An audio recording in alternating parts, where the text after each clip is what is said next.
শিক্ষার্থী বন্ধুরা, আজ আমরা পড়ব পঞ্চম শ্রেণীর ইংলিশ ফর টুডের বাড়ির কাজ 29-এর প্রশ্নগুলোর উত্তর। এই প্রশ্নের উত্তরগুলো জানার জন্য তোমরা ভিডিওটি না টেনে পুরো দেখবে। আর তোমরা কোন ক্লাসটি দেখতে চাও সে বিষয়ে অবশ্যই আমাকে কমেন্ট বক্সে জানিয়ে দিও। শিক্ষার্থীরা, তোমরা যারা এখনও চ্যানেলটি সাবস্ক্রাইব করোনি তারা চ্যানেলটি সাবস্ক্রাইব করবে আর এই চ্যানেলের সকল ভিডিওর নোটিফিকেশন সবার আগে পেতে বেল আইকনে ক্লিক করবে। তাহলে চলো বন্ধুরা, বাড়ির কাজ 29-এর প্রশ্নগুলোর উত্তর জেনে নেই। আমরা অ্যাসাইনমেন্টের পৃষ্ঠাটি দেখছি। Unit 13 class 4 lesson 1-2 page 26। শিক্ষার্থীরা, এটি রিভিউ ক্লাস। এই পড়াগুলো আমরা চতুর্থ শ্রেণীতে শিখেছি, সেগুলো আবার পঞ্চম শ্রেণীতে এসে পুনরায় পড়ানো হচ্ছে। এখানে এ এবং বি এই দুটি প্রশ্নের উত্তর আমাদের জানতে হবে।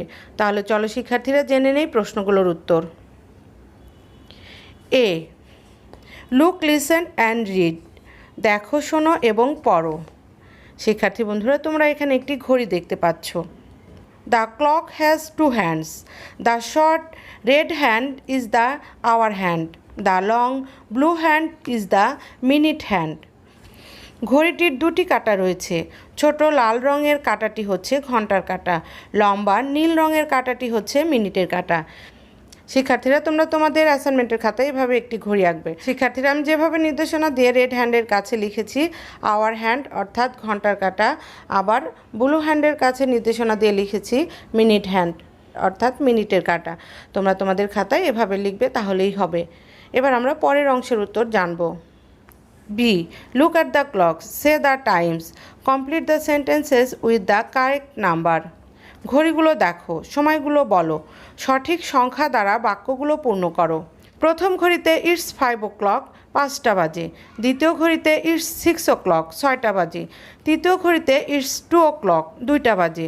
চতুর্থ ঘড়িতে ইটস 8 o'clock 8টা বাজে। পঞ্চম ঘড়িতে ইটস 7 o'clock 7টা বাজে। ইটস 10 o'clock 10টা বাজে। শিক্ষার্থী বন্ধুরা, তোমরা তোমাদের অ্যাসাইনমেন্টের খাতায় এইভাবে সঠিক সংখ্যাগুলো দ্বারা বাক্যগুলো পূর্ণ করে লিখবে। এই প্রশ্নের উত্তরগুলো তোমরা তোমাদের অ্যাসাইনমেন্টের খাতাও লিখতে পারো, আবার আলাদা পৃষ্ঠা নিয়ে খাতা তৈরি করে সেখানেও লিখতে পারো। তোমাদের যেভাবে সুবিধা হবে তোমরা সেইভাবেই লিখবে। আর লেখার আগে অবশ্যই এই প্রশ্নের উত্তরগুলো খুব ভালোভাবে শিখবে, তারপর লিখবে। পরবর্তী ক্লাসে আমরা নতুন কোনো বিষয় নিয়ে হাজির হব। পরবর্তী ক্লাসটি দেখার জন্য তোমাদের আমন্ত্রণ রইল। এই ক্লাসটি যদি ভালো লাগে অবশ্যই তোমরা লাইক, কমেন্ট এবং শেয়ার করবে। তোমাদের সবাইকে অসংখ্য ধন্যবাদ। আল্লাহ হাফেজ।